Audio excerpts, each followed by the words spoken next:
और काम को पूरा करने की जिम्मेदारी माननीय बेनीवाल साहब की। बहुत बहुत धन्यवाद। युवाओं के दिल की धड़कन है हर्ष चिकारा, जोरदार ताली बजा करके हम उस युवा का अभिनंदन और इस्तेमाल करते हैं। एक ऐसा व्यक्ति तो दोस्तों जब बोलता है तो दिलों के राज खोलता है। मैं चाहता हूं एक बार और अपने दोनों हाथ उठा करके ताली बजा करके हर्ष चिकारा का हम अभिनंदन करते हैं।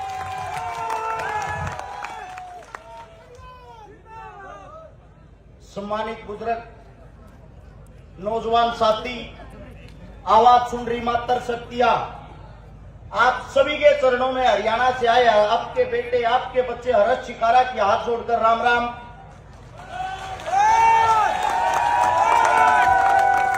अस्सलाम वालेकुम, जय भीम। देखिए, मसूदा के बारे में अगर मैं बताऊं, मैंने जो हरियाणा के अंदर सुना था और यहां आकर देखा, उन दोनों चीजों के अंदर बहुत ज्यादा अंतर पाया। मैंने सुना था विजयनगर का आदमी, मसूदा का आदमी पूरी मुंबई को चलाता है। मुंबई में जो बड़े बड़े बिजनेसमैन है वो यहां की धरती के शेर है। मैंने सुना था जो बेंगलोर में बड़ी बड़ी कंपनियां चलाते हैं वो यहां के शेर है। लेकिन एक बहुत बड़ा दुर्भाग्य, जब मैं विजयनगर के अंदर आया, जो यहां के इतने बड़े बड़े इंसान, इतने बड़े बड़े उद्योगपति, इतने बड़े बड़े धन्ना सेठ होते हुए आज तक विजयनगर का विकास क्यों नहीं हुआ? सोचने की बात है साथियों। ये आप एक वो इंसान हो, आपकी स्टेज के माध्यम से पूरे हिंदुस्तान को एक बात बताना चाहता हूं। जो हमारे बीच हिंदू मुसलमान का जहर घोलते हैं, उनसे एक ही बात कहूंगा, एक चक्कर मसूदा का लगाना और यहां आकर चीता, मेरठ और काठात को देखना, जिनके घरों में हिंदू और मुसलमानों का क्या भाईचारा और क्या मेल मिलाप आप लोगों को देखने को मिलेगा। यहां पर अगर एक बेटे का नाम शंकर होता है तो दूसरे बेटे का नाम शहजाद होता है। यहां पर ईद और दिवाली एक साथ मनाई जाती है। यह खूबसूरती है यहां के लोगों की, यहां की जनता की। आप सभी साथियों को एक बात बता देता हूं, जो आप लोगों के, आपके बीच से जो देश के जवान बॉर्डर पर रक्षा करते हैं, अगर उनमें कोई सबसे ज्यादा संख्या में फौज को ज्वाइन करता तो वो आपकी धरती है, आप लोगों की। यहां छोटे से 5 साल के बच्चे को जब मां उठाती है, कहती है बेटा मेहनत कर, दौड़ना शुरू कर, तुझे देश का रक्षक फौजी बनना है। और जब वो 18 साल का वो बच्चा हो जाता है, फौज में नौकरी करने के लिए जाता है, ड्रेस पहनकर जब अपनी मां से आखिरी विदाई लेता है, उसकी मां छाती ठोककर अपने बेटे को कहती है, अगर हिंदुस्तान पर तनिक सी आंच आ जाए, सबसे पहले कुर्बानी बेटा तू देगा, क्योंकि तू एक मसूदा की धरती का लाल है। सलाम करता हूं इन मात्र शक्तियों को, जो आप लोग अपनी कोख से ऐसे देश के लिए जान देने वाले योद्धा पैदा करती हो। लेकिन दुख, दर्द, तकलीफ एक जगह आती है। आप लोगों के बीच से पहले एक विधायक था, मैंने कई बार सुना है, बहुत ज्यादा जहर उगलता था हिंदू मुसलमान को तोड़ने के लिए। आप लोगों ने उस विधायक को घर बैठाने का काम किया। उसके बाद अगर यहां का विकास नहीं हो पाया, उसका एक ही कारण है। उसका कारण यह है, जो हाल में कांग्रेस पार्टी का विधायक है, वो अपने आप को बाहुबली दिखाता है। यहां पे एक निष्पक्ष शरीफ इंसान आप लोगों के बीच में सचिन जैन जी है। अगर उनको किसी ने काम नहीं करने दिया, वो आपका कांग्रेस पार्टी का विधायक है।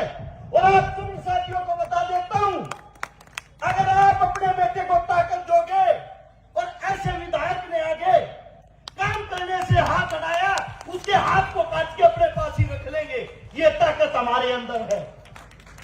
आपके बीच 2 योद्धा, 2 शेर, वो ऐसे शेर यही समय था, नवंबर का महीना, ऊपर से ठंड गिर रही थी।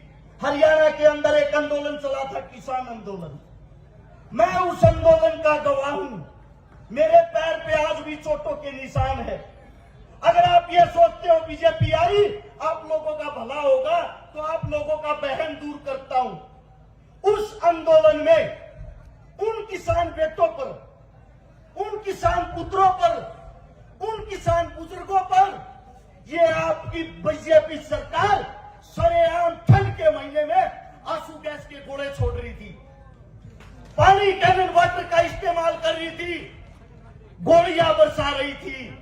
उस आंदोलन में 750 किसान शहीद हुए। दिन रात हम लोगों ने आप लोगों के लिए वहां बैठकर उस सरकार को झुकाने का काम किया। वो जो कहते थे ये मोदी है, ये नहीं झुकेगा, उस मोदी को हमने उस आंदोलन में कोटा किया और वो कानून वापिस करवाए।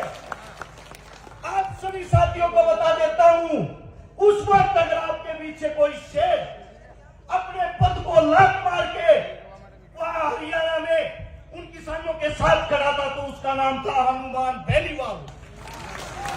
और उसी के साथ अगर कोई दूसरा शेर था, उसका नाम था चंद्रशेखर रावण। वहां मौके पर अगर उनके साथ कोई खड़ा था, ये दो ताकतें खड़ी थी। ये किसान के, मजदूर के दर्द को जानते हैं, ये दलित के, आदिवासी के, मूल निवासी के दर्द को जानते हैं। और आप लोगों का भला जब तक नहीं होगा, आपके बीच से आपका बेटा कुर्सी पे नहीं बैठेगा। मैं आप सभी साथियों को बता देता हूं, जो ये सोचता कांग्रेस आप लोगों का भला करेगी, अब 5 साल से आपके बीच कांग्रेस ही थी, भला किया क्यों नहीं? आप सबसे पूछना चाहता हूं, उनको भला करना था जो वे बड़ी बड़ी इस वक्त चुनाव के टाइम पे अपना मेन्यू दिखाते हैं, अगर हमारी सरकार आई ये करेंगे वो करेंगे। अरे सरकार तो आप लोगों की ही थी, करना था तो अभी कर लेते। और जिसको ये लगता है हनुमान और चंद्रशेखर की 10-12 सीट आएंगी, वो एकदम गलत है। हाल फिलहाल हमारी 40 सीट राजस्थान के अंदर आती है, हर सीट पे घूमता हूं मैं। एक बात और बता देता हूं, हम किसी के साथ सरकार नहीं बनाएंगे, सब हमारे साथ सरकार बनाने आएंगे। क्या आप लोगों के बीच से वादा है, अब की बार अगर राजा की कुर्सी पे कोई बैठेगा, राजा की कुर्सी पे कोई बैठेगा, वो आपके बीच से आपका बेटा होगा। और जो कहते हैं हमारी सरकार बनेगी, हमारी सरकार बनेगी, उनको बता देता हूं, ये हमारी नहीं, ये अपनी सरकार बनेगी, आप लोगों की सरकार बनेगी। और जिनको लगता है हम कुर्सी लाने के लिए आए हैं, हम कुर्सी लाने के लिए नहीं, अब की बार कुर्सी को हथियाने के लिए आए हैं। एक हाथ जोड़कर आप लोगों से सिर्फ इतनी ही गुजारिश करूंगा, आप सबसे एक विनती है, आपके पास लोग आएंगे बहलाने के लिए, पुलाने के लिए, भगाने के लिए, जोड़ने के लिए, तोड़ने के लिए, जाति की कसम खिलाने के लिए, धर्म की कसम खिलाने के लिए। जब आपका बेटा बॉर्डर पे जाता है, क्या वो शहीद अपनी जाति या अपने धर्म के लिए होता है? नहीं, वो हिंदुस्तान के लिए अपनी शहादत देता है। ये जो बेटा खड़ा हुआ है, इसकी जाति, धर्म, इसका मजहब, इस चीज में इसको मत दासना दोस्तों। सिर्फ एक ही चीज देखना, ये मसूदा का वो योद्धा खड़ा जो हर घर का भला करेगा। अगर ये हार गया, समझ लेना मसूदा का विकास हार गया। कांग्रेस यहां बन ली, बीजेपी यहां बन ली, बार बार बनते आ रहे हैं, तब उनसे विकास नहीं हुआ, तो एक मौका हमारे अपनों का भी होना चाहिए। आप सभी साथियों से यही गुजारिश करूंगा, ये मत सोचना इस लड़ाई में हनुमान चंद्रशेखर ही मेहनत करे, ये मत सोचना इस लड़ाई में सचिन भाई मेहनत करे। आप सब हनुमान हो, आप सब चंद्रशेखर हो और आप सब सचिन हो। जब आपके दिल दिमाग में ये आ गया, आपको हराने वाला कोई नहीं होगा। हो सकता सकता है मेरे मुख से कोई गलत शब्द गलत बात निकल गई हो।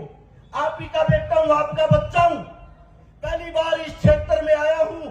कभी कोई ये सोचता हुए कोई लड़का आया था दाढ़ी वाला हरियाणा से, कुछ भी बोल के चला गया। थोड़ा सा आप लोगों को बता देता हूं, गरीब मजदूर परिवार का बेटा हूं। बचपन में अपनी माँ दादा दादी को खो दिया था, भगवान को प्यारे हो गए थे। उस दुख दर्द से निकल के आपके बीच में अगर आज आके ये बातें बताता हूं, इन्हीं हाथों से हिंदू की, मुसलमान की, गरीब की, दलित की 400 उम्र बेटियों की शादी करवा चुका हूं, जिनके माँ बाप 3000 से ज्यादा उन परिवारों को बसा चुका हूं जिनके घर में एक वक्त का चूल्हा तक नहीं जलता था। जो आपके नेता मंत्री काम कुर्सी पर बैठकर नहीं करते, 35 करोड़ रुपए की नगद मदद उन परिवारों की कर चुके हैं जिनके घर में इलाज के लिए एक पैसा तक नहीं था। कोरोना काल में जब आपकी सरकारें धूम दबा के, आपके नेता मंत्री डर से भयभीत होके अपने घरों के ताले लगा के अपने घर में बैठे थे, उस वक्त इन गरीब माताओं बहनों भाइयों के लिए कम से कम 5 लाख आदमियों को भोजन खिलाने का काम किया था। 135 से ज्यादा सरकार के खिलाफ आंदोलन लड़ चुके हैं, हर बार विजयी होके आए हैं। इसीलिए कहता हूं अब की बार हमारी हार कैसे हो जाएगी। आप सभी साथी विश्वास दिलाओ मेरे को कि अपने भाई को धोखा नहीं, अपने भाई को साथ दोगे। दोनों हाथ उठाकर एक जोरदार नारा, इंकलाब जिंदाबाद, ताकि हमारी एकता को या दुश्मनों तक पता चल सके हमारी ताकत कैसी है, हनुमान और चंद्रशेखर के शेर कैसे धाड़ रहे हैं। बोलो तैयार हो? इंकलाब जिंदाबाद। आप सभी साथियों ने इतना प्यार मान सम्मान दिया, दिल की गहराई से आप सभी का धन्यवाद। और जो मैंने बोला वो भाषण नहीं, मेरे दिल की आवाज है, उसका ख्याल रख लेना। आने वाली 25 नवंबर को मछली की आंख की तरफ बोतल की आंख दिखाई देनी चाहिए। धन्यवाद आप सभी का।